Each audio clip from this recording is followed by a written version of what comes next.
Bonjour à tous. On est super content de vous retrouver aujourd'hui avec Arthur. Alors, avant de commencer dans le vif du sujet et de parler des webinars en entreprise, je voulais juste faire une petite passe sur les règles du jeu du webinar. Donc, comme vous pouvez le voir en bas à droite, vous avez des onglets. Donc, le premier, c'est le chat. Donc, n'hésitez pas à venir nous faire coucou dans le chat. Vous avez un autre onglet avec les questions. Donc là, c'est pour, vous pouvez poser vos questions. Alors, c'est plus pratique pour nous s'il y a beaucoup de questions de les trier.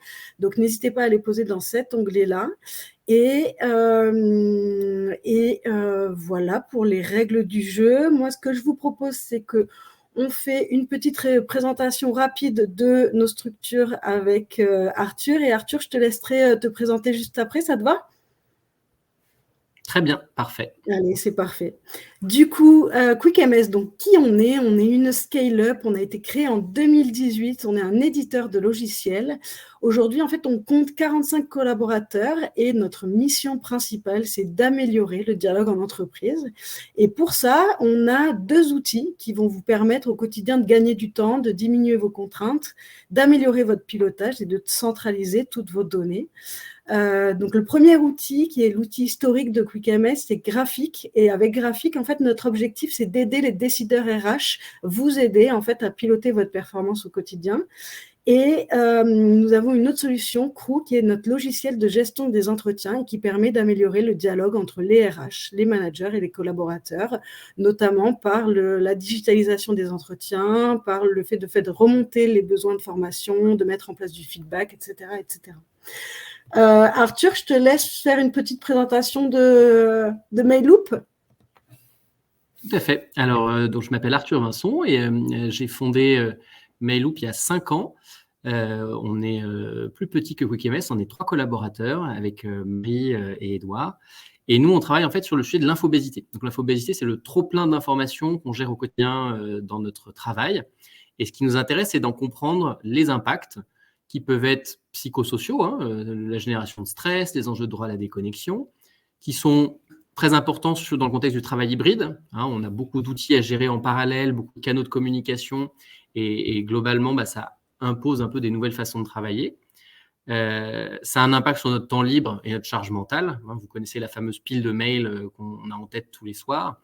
Et puis derrière, il y a un enjeu maintenant environnemental autour de cette infobésité. C'est que toute cette donnée qu'on génère en permanence, elle a un poids carbone et on commence à vouloir s'en saisir. Et c'est important pour pouvoir s'en saisir de le mesurer. Et donc nous, notre méthodologie et ce qu'on fait, en fait, on fait de la mesure quantitative des usages numériques. Et ça nous permet en fait d'avoir un accompagnement pour nos clients qui va être sur du volet formation, dont on va avoir quelques exemples pendant ce webinaire. Sur la côté data, on va quantifier des millions d'entêtes de mails, de réunions et faire des indicateurs très utiles pour les équipes RH pour piloter tout ça. Et puis, aider après au pilotage, c'est-à-dire comment on met en place des actions très concrètes pour que demain, on soit meilleur en droit à la déconnexion, on ait moins de piles de mails à trier, on arrête de mettre la terre en copie, etc. Donc voilà vraiment notre cœur de métier. Et l'objectif aujourd'hui, et ce qu'on voulait vous présenter, c'était justement un petit enjeu de cadrage et vous donner des éléments pour comprendre l'importance de ce sujet de l'infobésité. Vous montrer un peu les différents impacts que ça peut avoir sur une organisation et surtout vous donner quelques clés pour passer à l'action. Dans un temps assez court, c'est pour vous donner un peu envie et vous partager notre méthodologie pour que vous sachiez demain concrètement, si vous voulez en finir avec ce trop plein de mails et améliorer la qualité de la communication dans les équipes, par quoi il faut commencer et qu'est-ce qu'il faut mettre en place. Donc, vous n'hésitez pas, j'ai le chat sous les yeux, je regarde, vous n'hésitez pas à réagir et je lirai vos questions en temps réel. Alors, petite question, petit sondage.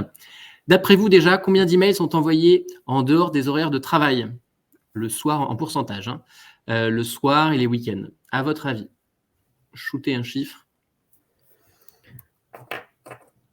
10% Marie, belle tentative. Moi, je joue Marie, aussi. qui dit mieux? Ok, 15%. D'autres tentatives?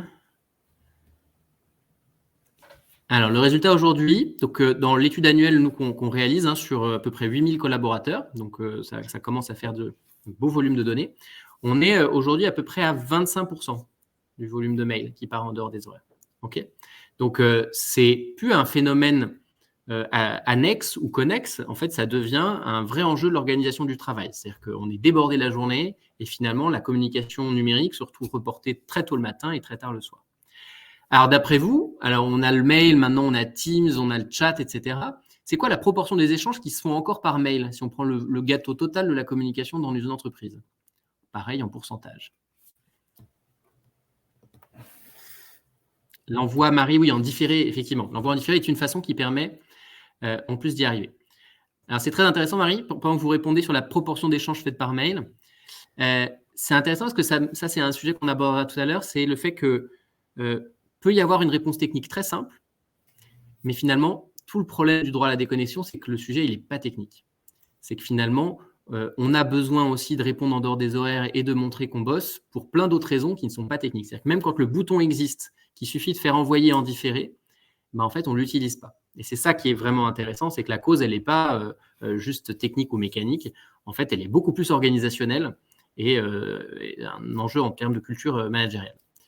Alors, vous dites 40%, 25%, 50% par mail. En fait, on est plutôt aux alentours encore de 70% des messages échangés qui sont par email. Okay, donc, malgré le développement des outils, ça reste encore un canal de communication très, très présent. Si on prend un dirigeant ou une dirigeante, combien, alors là en nombre, d'emails il reçoit ou elle reçoit par jour, en moyenne sur un an tous les jours?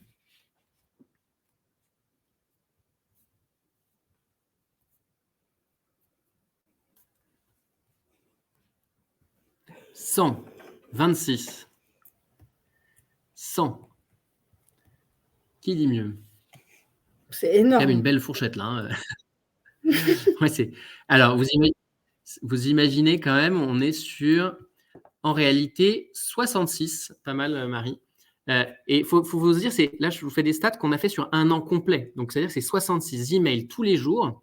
Et sachant qu'on ne prend pas en compte les spams, hein, chose importante, on parle de mails reçus qu'on traite pour son boulot.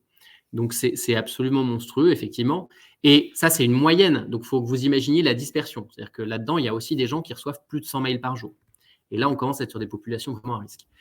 Et après, dernier sujet, environnementalement parlant, d'après vous, un an d'envoi de mail, ça équivaut à combien de kilomètres en voiture en équivalent CO2, à peu près? J'essaye d'être précise, moi, dans mes réponses. Ah ouais, hyper précis, ouais. Peut-être pas mal. 67 kilomètres.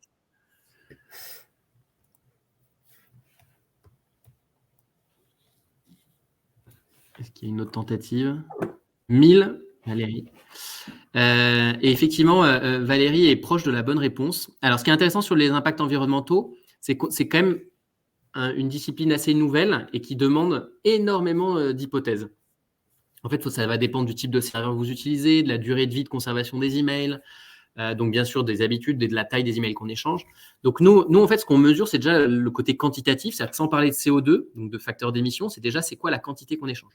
Nous, on a mesuré que sur un an, en moyenne, un collaborateur, il envoie à peu près 500 mégaoctets de données par mois via les emails. Donc, c'est quand même un gros gâteau de quantité de données qu'on génère. Et l'impact CO2, après, selon les facteurs d'émission, il peut être entre 500 et 3000 km équivalent CO2 en voiture. Hein, c'est une fourchette très large parce que vous avez compris qu'il y a plein d'hypothèses différentes selon le type de serveur que vous utilisez. Voilà quelques éléments pour déjà introduire le sujet. Alors ça, c'était des choses quantitatives, mais nous, ce qui nous intéresse aussi, c'est le côté qualitatif. C'est d'après vous, alors on fait beaucoup d'études où on met en fait des outils où les gens peuvent se faire des micro-feedbacks sur les emails pour dire ce qu'ils en pensent. Et ce qui est intéressant, c'est que ça permet de révéler chaque année quand même c'est quoi les patterns, les motifs qui sont les plus énervants. Et donc d'après vous, c'est quoi les principaux irritants perçus dans les emails au quotidien, au travail? Qu'est-ce qui est un vrai fléau dans les emails qu'on reçoit? Dans la formulation, le sauf erreur de ma part. Ouais, pas mal. Les top irritants de l'email.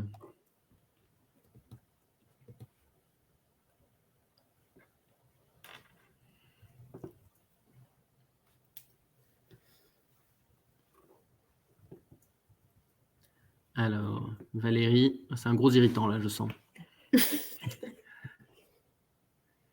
Ah oui. Les mails insistants, ouais, la relance. Ouais, pas mal, ouais, effectivement. Ce qui est un pattern pour info qui se mesure. Parce qu'en fait, le fameux mail insistant, nous, on peut le détecter, c'est un mail auquel on répond avant même que l'autre vous ait répondu. Ça, c'est souvent la façon de relancer quelqu'un. Donc, vous voyez, il y a des petites choses dans la data, en fait, qu'on peut interpréter et qui peuvent révéler des habitudes. Le pour information, pour action. Alors, pour vous, c'est un irritant ou c'est le fait que ce ne soit pas formulé, en fait, que ce ne soit pas précisé?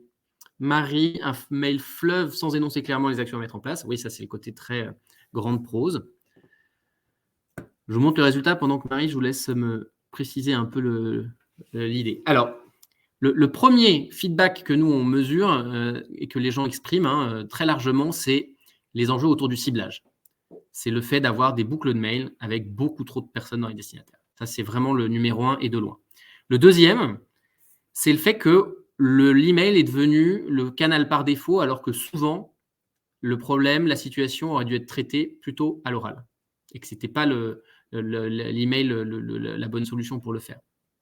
Troisième motif d'ennui, c'est le manque d'anticipation, doublé au fait que l'email n'est pas un outil de dernière minute, en fait. C'est quelque chose qui se traite de temps en temps, donc c'est pas adapté.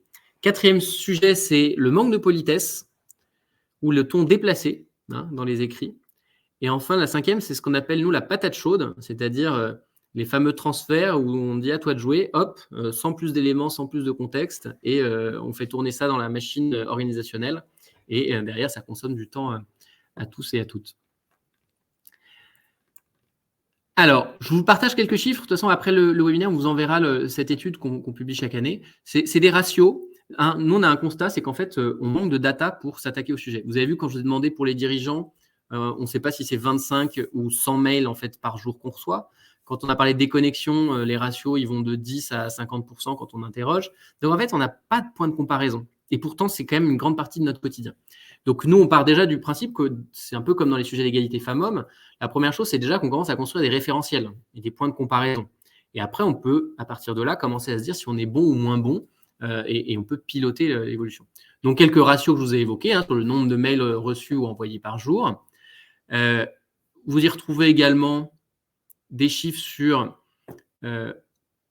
comment on cible nos emails. Donc, pour info, la copie, le fait de mettre des gens en copie dans les emails, ça représente à peu près un quart du volume de mails qu'on génère.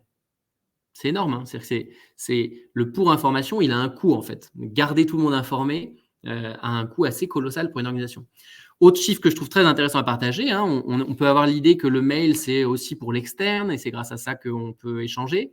Même dans des boîtes de conseil qu'on accompagne et sur qui on a fait la mesure, on est toujours au-delà de 80% de mails internes. OK, dans ce qui est envoyé par les collaborateurs. Donc, on a vraiment en fait, c'est un problème vraiment intra-entreprise et qui se règle à cette échelle-là. Derrière, il y a les enjeux de ciblage, on en a parlé. Donc, c'est effectivement un point de souffrance que tout le monde perçoit. Et ce qui est intéressant quand on mesure, c'est qu'on voit surtout que quelques petites actions peuvent avoir un grand impact. Donc, par exemple, les mails où il y a plus de 10 personnes en copie, plus de 10 destinataires, pardon, qui peuvent être en copie ou autre, c'est 1,4% des emails qu'on envoie, donc des actions d'envoi. Et pourtant, ce mail générant plus de 10 emails dans les destinataires, quand on fait le gâteau final à la fin, ça représente 26% du nombre total de mails envoyés par les collaborateurs. Donc, vous voyez, en fait, en agissant sur les mails à large audience, donc de plus de 5 personnes, on peut déjà quasiment réduire de moitié le volume de mails générés. Donc, c'est vraiment, la data permet vraiment de bien piloter, d'identifier les actions qui ont le plus d'impact. Et enfin, comment on les traite ? Ça tourne, c'est un enjeu qui tourne autour du stress et de l'hyperréactivité. On est à peu près à 20% des réponses de mails qu'on fait en moins d'une heure.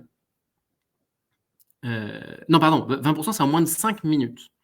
Et un peu plus de 50% en moins d'une heure. Donc, vous avez vu le mail qui est un outil asynchrone.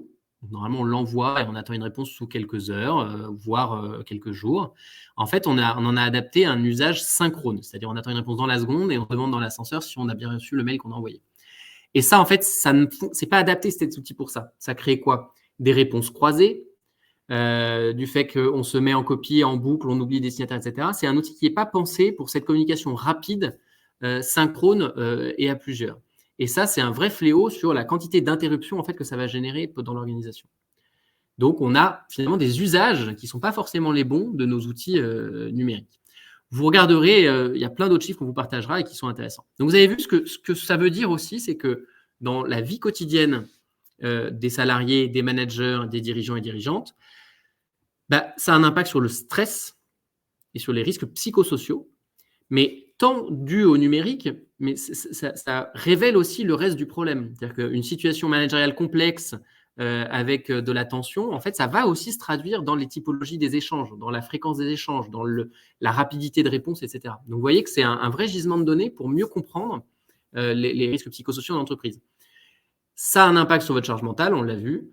Le travail hybride ne fait que renforcer le sujet. Et derrière, si on a un plan de sobriété énergétique, c'est toujours intéressant de se positionner clairement et de savoir qu'est-ce qui est important dans nos usages et sur quoi il faut agir en priorité. Est-ce que sur cette première introduction, vous aviez déjà quelques éléments ou des questions? N'hésitez pas. Pour l'instant, il n'y a pas de retour. Ça semble super clair ce que tu racontes. Question. Alors, maintenant, la méthode, c'est quoi? Comment on a réussi avec nos clients à commencer à transformer cette culture de la collaboration numérique? Ce qui est très, très important, c'est de comprendre qu'il y a plusieurs mailles d'intervention et il ne faut pas se tromper. Alors, ne pas se tromper, c'est quoi?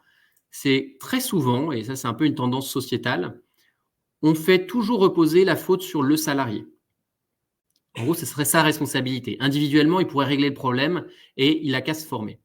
Et ça, en fait, c'est passer à côté de la cause organisationnelle profonde de ce sujet qu'est l'infobésité. Ce n'est pas juste l'individu. L'individu, il fait ça pour beaucoup de raisons qui sont des raisons qui se travaillent à l'échelle du collectif. Donc vraiment, la première chose à savoir, c'est éviter de sauter tout de suite sur la logique individuelle. La clé de ça, c'est vraiment un travail à l'échelle de l'organisation. Et à plusieurs échelles dans l'organisation. La première, c'est déjà avec votre comité de direction. Alors, à l'échelle de votre entité, de la business unit, enfin, de l'équipe qui veut s'attaquer à ce sujet-là, c'est très important de définir ce qu'on appelle l'exemplarité numérique.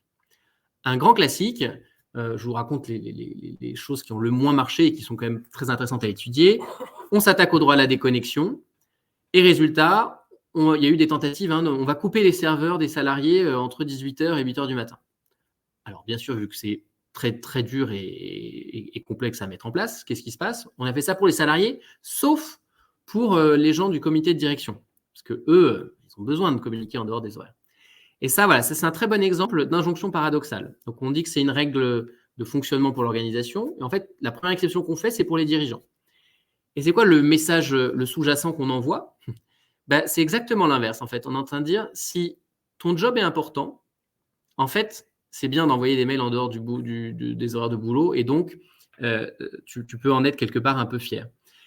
Et c'est totalement contre-intuitif. Et nous, ce qu'on étudie, justement, c'est la propagation de ces phénomènes d'hyperconnexion. Et ça vient d'en haut. C'est-à-dire que c'est souvent les membres du CODIR qui vont avoir beaucoup plus d'hyperconnexion. Et les causes sont simples à analyser.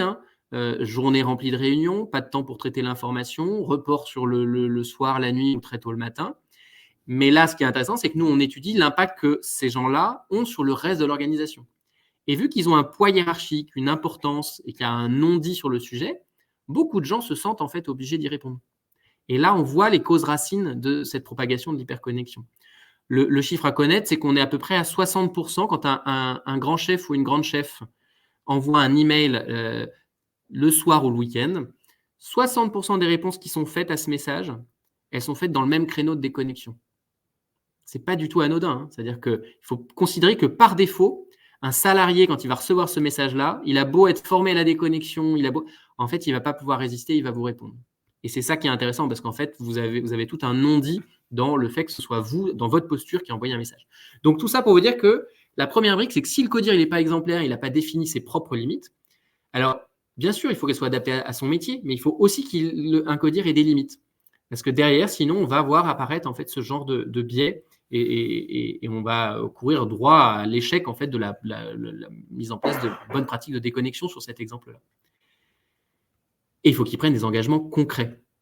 Nous, on trouve que ça marche bien de se dire, on affiche qu'on ne va plus faire telle et telle pratique. On va changer notre façon de cibler l'information. On va réduire et s'engager à réduire la quantité d'informations que nous-mêmes, on envoie.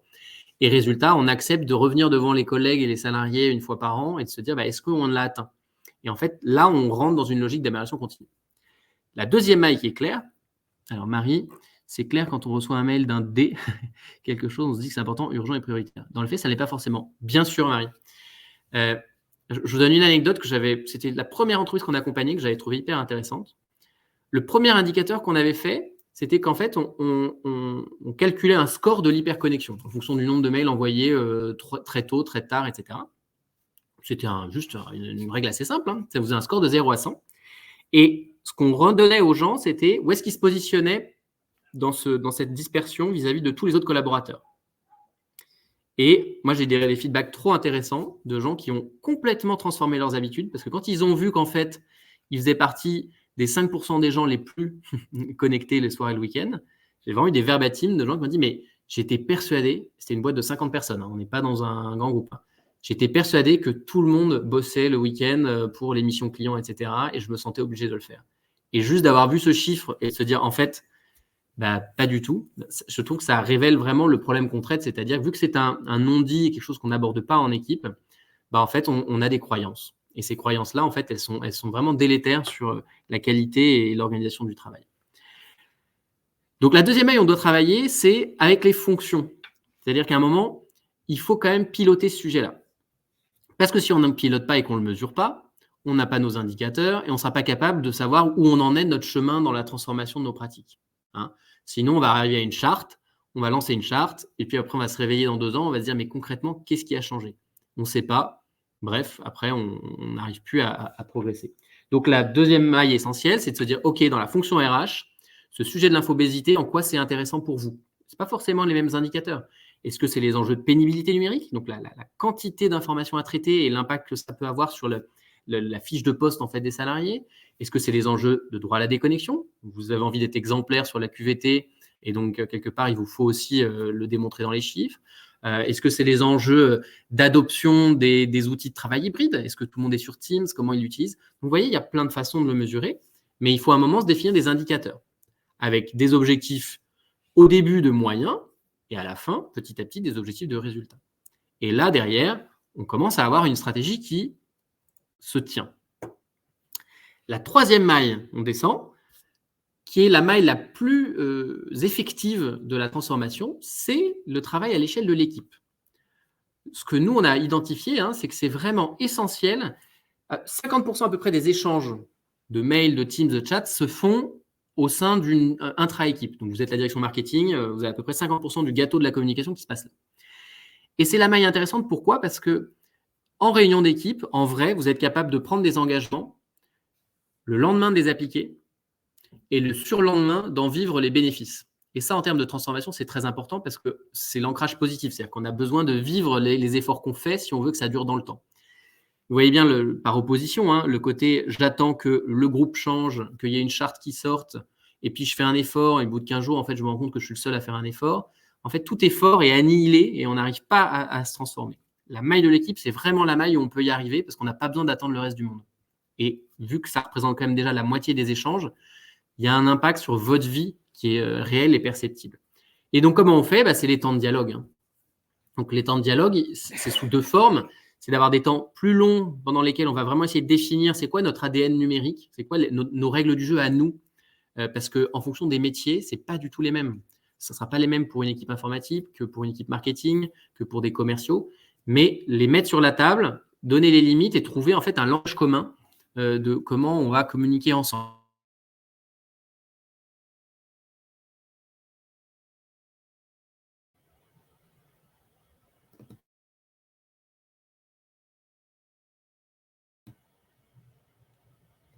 Je crois qu'on a perdu Arthur.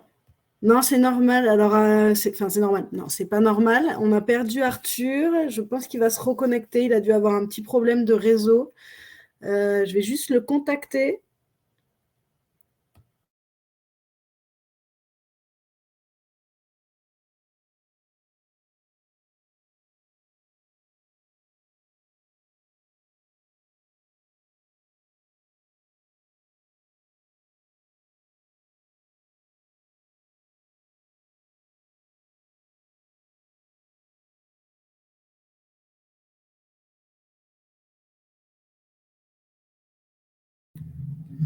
Alors, désolé, ce sont les aléas du direct, il arrive.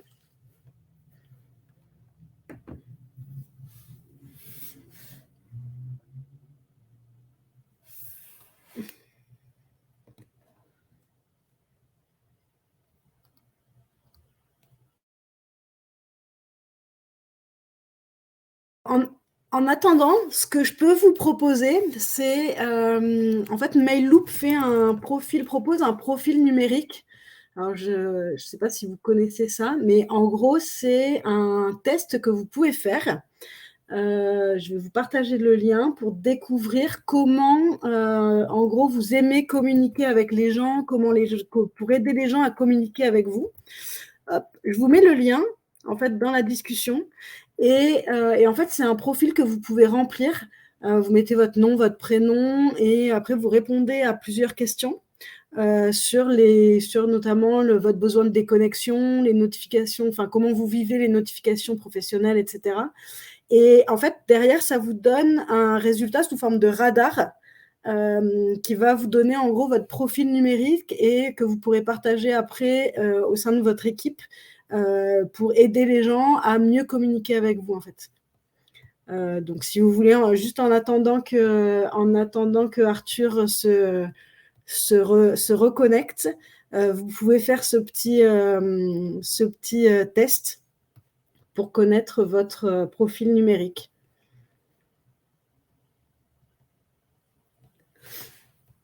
Et après, ce qui est intéressant aussi dans ce profil numérique, c'est que vous pouvez le comparer à vos collaborateurs. Alors Arthur, non, on ne t'entend pas.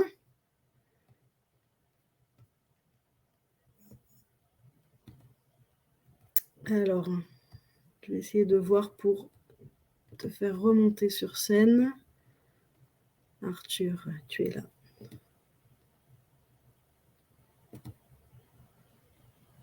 Hop.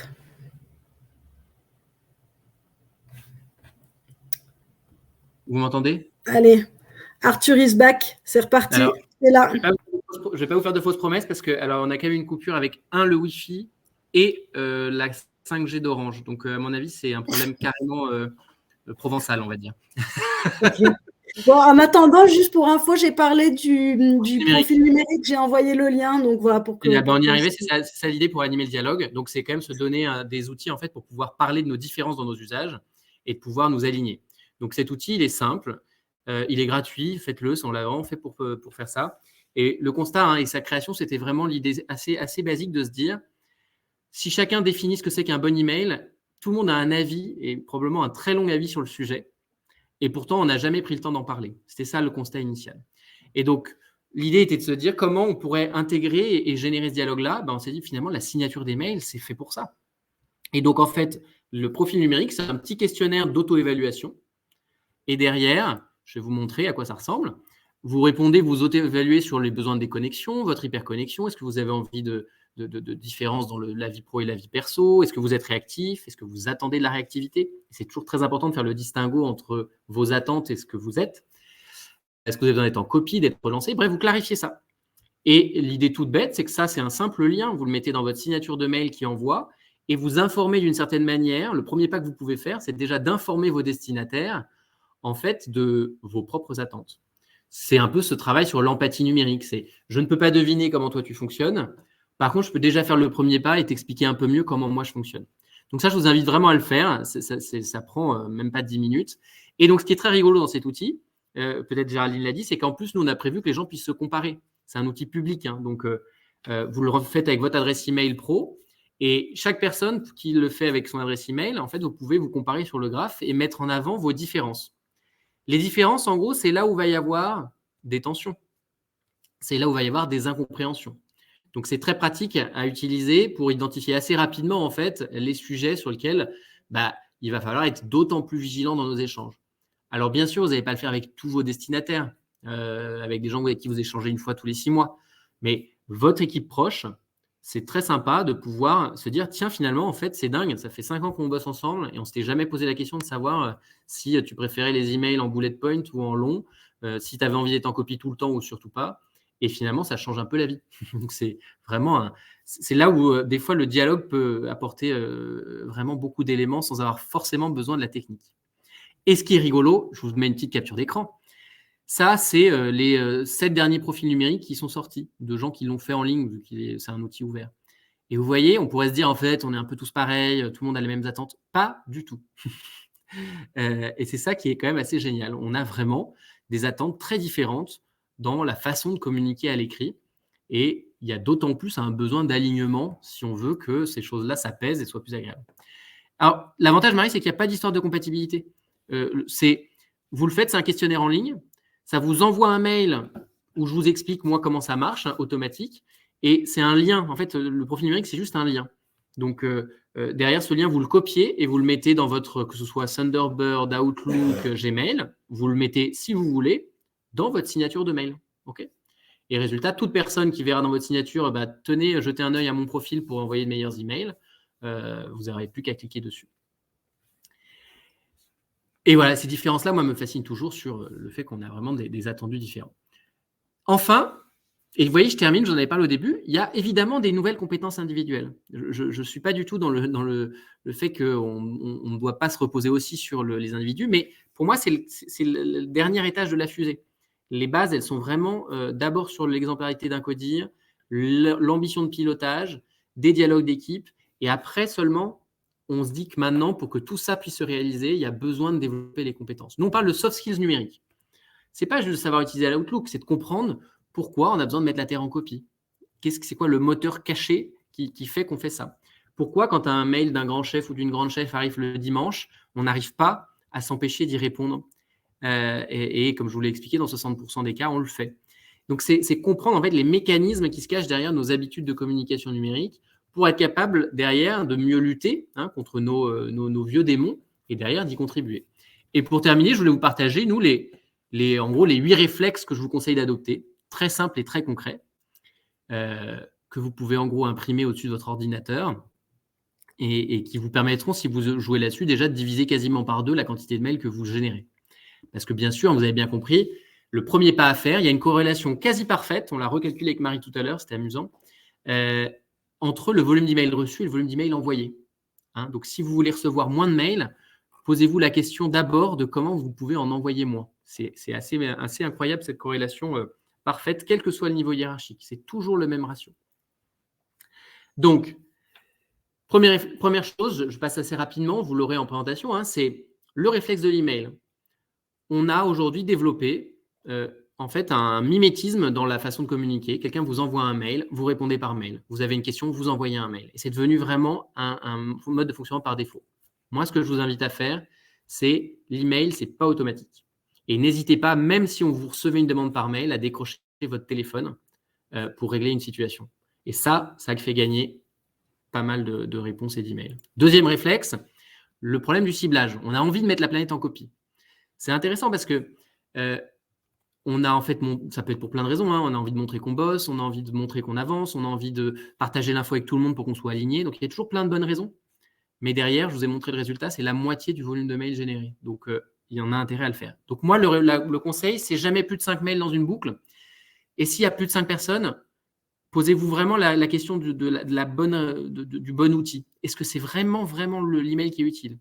Il y a plein de façons de faire différemment. Vous avez des outils comme Teams, ou alors vous avez même la façon d'animer la conversation. On n'a pas besoin de faire répondre à tous et d'être tous dedans. On peut avoir un initiateur de conversation qui informe effectivement 6, 10 personnes de quelque chose. Si chacun répond et prend l'habitude stricte de répondre à l'expéditeur, c'est l'expéditeur qui ensuite se charge de repartager la conclusion des échanges aux autres. Et en fait, dans cette petite astuce, on a gagné, c'est le côté exponentiel, un mail envoyé à 10 et 10 personnes qui répondent, ça fait 110 mails à la fin, quand on multiplie. Donc, vous avez quand même divisé quasiment par 10 le volume de mails échangés. Et donc ça, c'est des interruptions en moins, c'est du temps de cerveau gagné. Et celui qui a initié la conversation, lui, il a un peu plus de boulot, c'est vrai. Au lieu de passer 1 minute, il va en passer 5, mais en fait, il va en faire gagner, et elles ne sont pas visibles, mais des dizaines et des dizaines à tous les autres membres de la conversation. Donc, attention à la planète en copie, c'est quelque chose d'extrêmement coûteux, pas plus de 5 personnes, ou sinon on se pose vraiment la question. 2, pas de conflit dans les emails, ça c'est un classique, ça n'a jamais fonctionné. Et en fait, ça a même été démontré que passer par les emails est un schéma aggravant des conflits. Ça se voit quand vous êtes en train d'écrire en majuscule ou vous passez 2 heures à vous énerver sur votre email en le relisant et en vous disant que là, vous allez vraiment envoyer le bon scud qui va bien marcher. Alors oui, vous allez envoyer un bon scud, mais c'est sûr que la situation elle sera encore pire après qu'avant. Okay, donc ça, c'est un universel. Ce n'est pas un outil qui est fait pour régler les conflits. Le fait qu'il y ait une audience, le fait qu'il y ait une trace, il y a plein d'effets aggravants psychologiquement qui sont vraiment à éviter. Donc, si on est obligé d'avoir une trace écrite, très simple. On appelle avant et on dit, écoute, là, c'est tendu. Voilà, on fait notre échange. On applique quand même quelques règles de communication non violente. Et on informe, on dit pour info, pour qu'il y ait une trace, on est obligé, je vais te l'écrire, ne te sens pas, voilà, ne braque pas, quoi. Vous faites ça, ça passe tout seul. Hein. C'est la bonne interprétation et ça sera pas mal pris. 4e bonne pratique, la mitraillette. Ça, c'est dû beaucoup à l'évolution du nombre de canaux de communication. En fait, on est perdu. Et vu que personne n'a défini un peu des règles du jeu clair, bah, j'envoie un mail. Puis en fait, au bout d'une heure, je suis coincé, donc j'envoie un chat. Puis j'ai toujours pas de réponse, donc j'envoie un SMS. Puis je mets sur un groupe Teams au cas où. Et je demande à l'aide sur l'intranet. Voilà, à un moment, il faut arrêter. Ça, c'est un symptôme qui démontre qu'en fait, on est perdu dans les outils de communication. On n'a pas défini le bon cadrage. Et probablement qu'on ne se pose pas, comme je vous l'ai dit, on va d'abord sur le mail sans se poser la bonne question du bon canal. Ça mérite de passer quelques secondes à se dire, tiens, en fait, mon message, c'est ça. Son délai de réponse attendu, c'est ça. L'audience dont j'ai besoin, c'est ça. Bah, tiens, peut-être que c'est plutôt via tel canal de communication que je dois y aller. Et mon conseil, c'est ne déviez jamais d'un canal de communication. Sinon, c'est la panade. Donc, si vous dites que vous allez organiser vos comptes rendus de réunion dans un canal Teams, allez-y.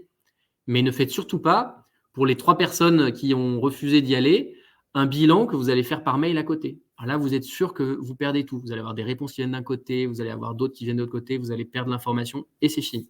Donc, la bonne hygiène de vie, entre guillemets, c'est on prend un canal, on n'en dévie pas. Et ça permet d'être déjà beaucoup plus clair. 5e, le direct. Croire qu'on va gagner du temps en enlevant les basiques de la politesse, ça marche sur le papier, mais dans les faits, pareil, dans tous les accompagnements qu'on a fait, ça ne marche pas. C'est un effet en fait qui réduit l'envie de traiter la demande que vous faites. On a besoin de ces marqueurs de politesse. Oui, ils sont un peu artificiels. En plus, ils peuvent être automatisés dans les signatures quand on crée un mail, donc ça coûte vraiment pas cher, mais on en a quand même besoin. Et vraiment, ça, on l'a vraiment ressenti, hein, le pas de bonjour. Il y a des gens que ça peut complètement braquer. Mais complètement. Donc, c'est-à-dire qu'en fait, si votre but, c'est que vos emails soient traités, c'est quand même le but de tous et de toutes pour pouvoir avancer dans son boulot, ben en fait, vous réduisez déjà d'un pourcentage non négligeable la probabilité que quelqu'un y réponde et s'en saisisse. Donc, on ne fait jamais l'économie des basiques, des marqueurs de réciprocité, hein, de politesse qu'on a en société. L'opposé du direct, c'est le fleuve. Le mail n'est pas non plus adapté à envoyer pour envoyer un truc de 4 pages. Okay. Il a été démontré qu'en gros, le taux de réponse maximum, il est entre 125 et 500 mots. Au-delà, vous avez perdu les gens. En deçà, pour le coup, je vous l'ai dit, on vient plutôt sur un langage un peu trop direct, voire ce n'est pas l'outil adapté. Donc, ça peut être frustrant, hein, je vous rejoins, hein, ça ne veut pas dire que ce n'est pas bien de ne pas rendre des choses littérales. C'est juste que l'outil et la façon dont on l'utilise, en regardant sur son smartphone, avec en moyenne 14 secondes à passer sur chaque mail, bah, ça fait qu'en fait, il y a un certain type de contenu auquel on doit s'adapter si on veut que nos messages passent. Je vous partage juste la petite astuce qui est sympa, c'est la méthode BLUF qui vient de l'armée. C'est de dire, bah, en fait, quand on a un truc très long, on va faire le bottom line upfront. C'est-à-dire, on va remettre à la fin du message, on prend le temps d'en faire la synthèse en une phrase des actions attendues sous une forme active et avec les gens qui sont identifiés. Et on la met tout en haut du mail. Et ça vient de l'armée parce que vous doutez bien que quand on transfère les codes nucléaires et qu'il faut lancer une attaque, on n'a pas envie que les gens vous disent « Ah, ben, j'avais pas vu la fin du mail ». Donc, effectivement, on s'y sont beaucoup posé la question de comment on est sûr que l'info soit délivrée et je la trouve intéressante, cette idée. Parce qu'on n'est pas obligé. Si on a vraiment envie, on peut le faire. Il faut juste trouver des parades pour que ça fonctionne bien. La 7e, moi, c'est ma reco sur la déconnexion après des années à étudier le sujet. Alors oui, on a tous une liberté de travail, mais nous, on a vraiment, quelle que soit la taille des structures, on a vraiment vu un lien de propagation en fait dans ces phénomènes. Et malgré le besoin de liberté, moi, je recommande maintenant qu'il y ait vraiment des temps sacrés de déconnexion. Et c'est la seule façon d'y arriver. C'est-à-dire, après, à vous de mettre la barrière à 19h, à 20h, à 18h. Ça, c'est une discussion d'équipe. Mais en fait, il faut vraiment qu'il y ait un moment où ça s'arrête. Sinon, on n'arrive pas à déconstruire le réflexe de consultation de son smartphone. Et en fait, on n'arrive pas à réellement déconnecter. Et sur quelques mois, quelques années, on ne s'en rend pas compte. La vraie question qui va se poser dans les années à venir, c'est au bout de 30 ans, en fait, à consommer ces soirées, à se reconnecter, dans quel état on va être. Moi, je trouve qu'il y a un lien qui est quand même en train d'être étudié sur cette explosion des burn-out, d'où elle vient. Je pense aussi que la disparition des temps de repos est un élément qui est absolument pas négligeable. Donc, je vous invite vraiment à être assez drastique finalement. Et en fait, en étant exemplaire, les gens vous le renverront. Ça, c'est quand même très intéressant. Et puis, pour la planète, on arrête le travail, les pièces jointes, quoi. Ça, c'est quand même la dernière bonne pratique, où chacun modifie sa version, on se la renvoie, on la stocke en 15 exemplaires. Aujourd'hui, on est en travail collaboratif. On a des outils pour bosser sur des liens, donc sur les adresses des fichiers et plus sur les fichiers. Et ça change tout. Alors, je ne vois plus Géraldine, j'espère que ce n'est pas moi. Ok, c'est bon. Et donc, on met des fichiers en ligne et derrière, on va partager l'adresse et on va tous bosser au même endroit. Donc, les modifications, en fait, on va les fusionner en un coup. Et aujourd'hui, ça marche bien. Il y a quelques années, c'était encore dur, mais aujourd'hui, ça marche bien. Et ça va réduire d'un facteur 100 la quantité d'informations échangées, puisque on va avoir un seul fichier conservé sur lequel on travaille. Donc, voilà les 8 pratiques que je vais vous partager. C'est des choses très simples et très individuelles qui ne doivent pas se substituer aux autres points que je vous ai dit, mais qui peuvent être des choses assez simples à partager en interne. Et prenez le temps d'en discuter. On s'était donné 3 quarts d'heure, donc moi, je vous propose de répondre à vos questions si ça vous intéresse. Enfin, si vous en avez, pardon. Et si ça vous intéresse, j'ai prévu un petit bonus pour parler des congés, éventuellement, sur comment on peut mieux gérer ses emails pendant ces congés. Donc, je vous laisse me dire quelles sont vos attentes ou vos questions.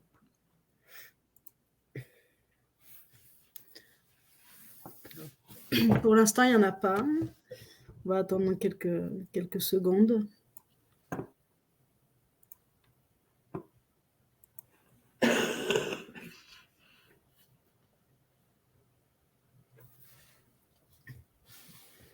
Alors, est-ce que vous êtes pressé ou est-ce que vous voulez que je vous dise une petite méthode pour changer sa façon de traiter les emails pendant les vacances et mieux déconnecter?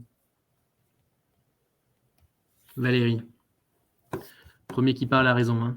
Oui, c'est intéressant. Ben voilà. Alors, petite méthode qu'on a expérimentée. Alors, en plus, là, je vous fais juste un chiffre qui m'a effaré, qui date d'il y a 2 jours. Je suis rentré avec ma femme de vacances. Elle a un poste managérial avec 30 personnes, une semaine d'absence. Elle avait 450 mails à son retour. Et je l'ai chronométré, j'ai fait l'exercice de chronométrer son temps de traitement de ces 400 mails pour se remettre à jour. Et il lui a fallu 5 heures, simplement, pas pour faire les choses qui étaient demandées, simplement pour les traiter, les classer, faire ce qui prenait moins de 2 minutes, la fameuse règle, quand ça prend moins de 2 minutes, je le fais, et lister ce qui va prendre plus de temps pour que je puisse le planifier dans mon agenda. Donc, vous vous rendez compte, une semaine, en fait, masquée, elle ne s'en rend pas compte, il y a quasiment 5 heures de temps de traitement d'informations. Et donc ça, ce volume, moi, me fascine parce que les congés, vous imaginez que ça peut très vite devenir quelque chose de stressant si on ne se rend pas compte de ses conséquences. Donc, vous imaginez 3 semaines, ce que ça sera. Alors, la méthode, elle est simple. C'est déjà, avant, faut bien travailler son départ en congé. Qu'est-ce qu'on fait avant? On identifie en gros les points de relais où notre départ pourrait être bloquant. Donc, vous avez quelques sujets, quelques projets clés qui vont continuer à avancer. Vous n'avez pas envie de les bloquer. Qui prend le relais? Question très simple. Deuxième chose, faites de l'inception. L'inception, c'est planter la graine dans la tête des cerveaux de vos collègues que vous allez être en vacances et que vous avez bien l'intention de déconnecter. Ça a l'air de rien, mais c'est vachement fort en fait. C'est que souvent, personne n'a envie de nuire aux autres. C'est juste qu'on n'y pense pas. Et l'air de rien, d'en parler un peu 15 jours avant, je suis en congé, où est-ce que je vais, qu'est-ce que je fais, en plus d'être sympa, bien entendu, et intéressant avec vos collègues, c'est évident. En fait, les gens vont s'en souvenir et très naturellement penseront à éviter de le faire. Donc ça, vraiment, je vous invite, c'est pas un tabou de partir en vacances, c'est normal, c'est essentiel pour être performant. Et enfin, il y a des urgences. Alors, vous définissez un canal et une procédure, et surtout, ce n'est pas le mail. D'accord ? Ça permet de déconstruire le côté « faut que j'aille checker mes mails au cas où, oh et mon Dieu, s'il y a eu un truc important qui nous arrive à tous et à toutes. » Ok ? Donc ça, c'est ce que vous pouvez faire. Personnellement, ensuite, moi, je vous propose 3 stratégies de gestion de ce gâteau de mails. Là, ces 500 mails qui vont arriver pendant les vacances. Il va falloir les traiter. J'en vois 3 aujourd'hui. Peut-être vous en aurez d'autres à me suggérer. La radicale, je reviens, je supprime tout. Intéressante. La deuxième, le goutte à goutte. C'est-à-dire, vous allez vous définir, parce que ça vous stresse moins, un temps, mais très cadré, de 1 heure, à vous de voir à peu près, par semaine, pour juste balayer les titres des objets et justement vous rassurer et vous dire, ouais, c'est bon, j'ai rien raté. Alors, même si je vous ai dit qu'en théorie, si vous avez bien défini une procédure d'urgence, ça ne devrait pas être le cas, on n'est pas tous fait pareil et ça peut avoir ça peut être bénéfique aussi. Le but n'est pas d'être plus stressé en congé à cause de ce qu'on pourrait rater. Donc, le goutte à goutte, c'est une fois de temps en temps, dans un timing très précis, je consulte mes mails et comme ça, je sais que s'il y a un point urgent, bloquant, machin, je pourrais être là. La troisième chose, c'est je répondrai à rien, je lirai rien. Mais par contre, l'atterrissage, je me prévois une journée à mon retour et je le fais à ce moment-là. Ce qui est important, c'est qu'une fois que vous avez choisi une de ces 3 solutions, il n'y en a aucune qui est meilleure que les autres. Hein. C'est vraiment quelque chose de personnel. Par contre, derrière, vous allez paramétrer votre message d'absence. Et là, par contre, il va falloir être hyper clair. Donc, c'est quoi un bon message d'absence, hein? C'est bonjour, je suis en congé déconnecté du blablabla. L'urgence, le canal choisi. Le projet que vous avez identifié. On a une salle de réunion, tentative de hack. Donc, les points relais sur vos différents sujets. Et enfin, soyez clair sur justement ce qu'on a dit, c'est soyez clair sur la façon dont vous allez traiter l'information. Le pire, en fait, pour l'autre, c'est de ne pas savoir. Donc, si vous lui dites très clairement, pour info, cet email-là, je ne le lirai jamais, ça peut être douloureux, mais au moins, c'est clair. Donc, c'est la fausse promesse, en fait, qui est douloureuse. Si on est clair, globalement, on s'adapte. Ou je les lirai une fois par semaine, donc comme ça, les gens savent qu'il n'attend pas une seconde, quelque chose dans la seconde, ou je les verrai à mon retour. Voilà. Et là, l'idée, c'est que vous allez pouvoir aussi partager ça avec vos collègues et leur donner un peu envie de s'impliquer dedans. Moi, je vais même plus loin. Hein, je fais appel à l'empathie. Là, celui que j'ai essayé pendant les vacances, c'est que j'ai dit merci de contribuer à mes vacances déconnectées. Enfin, parce que je pense que c'est un peu un effort collectif qu'on fait. Je sais que ça coûte aux expéditeurs parce qu'ils vont devoir attendre. Mais globalement, on sait que ce petit effort que chacun va faire, à la fin, ça fait des temps de repos qui sont beaucoup plus qualitatifs. Et donc, une fois que vous êtes en congé, on pense bien à couper les notifs, hein, ça c'est évident. Et bien sûr, on savoure ses vacances, ce qui est quand même l'objectif principal. Et à la fin, si vous avez choisi une stratégie d'atterrissage, vous gardez cette journée. Et j'aimais même bien l'idée de mettre un message d'absence qui inclut cette journée d'atterrissage. C'est-à-dire, surtout, ce n'est pas de réunion, hein, une journée d'atterrissage. Et voire même, on ne rentre pas dans des discussions. On est là pour rattraper cette pile d'informations je vais être très honnête, on est dans un déni total, en fait. Cette pile d'informations, elle est là, il faut la traiter, elle fait partie de votre boulot. Donc, c'est normal que vous ayez un temps que vous réserviez pour la traiter. Sinon, vous rentrez tout de suite et vous avez un lag, un délai en permanence. Et ça, c'est du stress et c'est des difficultés à reprendre après les congés. Vous partagez les bénéfices de ces super vacances déconnectées pour donner envie. Et puis pour créer un imaginaire collectif de la déconnexion qui soit inspirant, ça n'a rien d'anodin, et de montrer qu'on peut en être fier et qu'on progresse ensemble. Et puis derrière, globalement, personnellement, ça devrait générer un meilleur équilibre tout au long de l'année parce que ces temps de repos, je le redis, sont absolument essentiels en fait, hein, dans l'équilibre de vie qu'on peut avoir et dans notre performance même au travail. Donc voilà une petite méthode assez simple que je vous propose pour tester et tester franchement les différentes méthodes. Hein, vous verrez, il y en a peut-être qui passeront bien, d'autres où vous aurez des remarques, mais c'est toujours intéressant d'expérimenter. Je vous laisse me dire ce que vous avez pensé de ce webinaire entre 1 et 5. 1, vous avez perdu votre temps. 5, c'était top moumoute, comme on dit chez nous. Et bien sûr, on vous enverra après le support et on vous remercie pour votre participation et vos questions. Valérie essaiera le goutte à goutte. Très bien. Alors voilà, goutte à goutte, faites bien attention. Hein, le piège, c'est d'être très clair sur le slot, le temps de traitement pour que ça ne se transforme pas en une après-midi de boulot. Il faut que dès le début, ça se sache. Et deuxièmement, la radicale, le goutte à goutte, ça marche bien. Il faut aussi être très clair avec son compagnon, avec son conjoint ou sa conjointe, pour que ce soit pas non plus un sujet de tension, parce que c'est ça hein, dans les équipes vie pro, vie perso. Donc, d'être très clair sur, pour info pendant les vacances, moi, j'aurais besoin d'1 heure par semaine, parce que sinon, je vais y penser tout le temps et je ne serai pas avec toi. Et à ce moment-là, on se met bien aligné et on arrive à faire quelque chose de beaucoup plus sain et de beaucoup moins stressant. Eh ben, merci beaucoup Arthur d'être venu avec nous pour ce webinaire et d'avoir fait ta présentation, c'était top. On vous enverra le replay et le support si vous le souhaitez dans les prochains jours. Et puis, je vous souhaite un bon appétit et merci beaucoup Arthur. Merci, au revoir. Au revoir.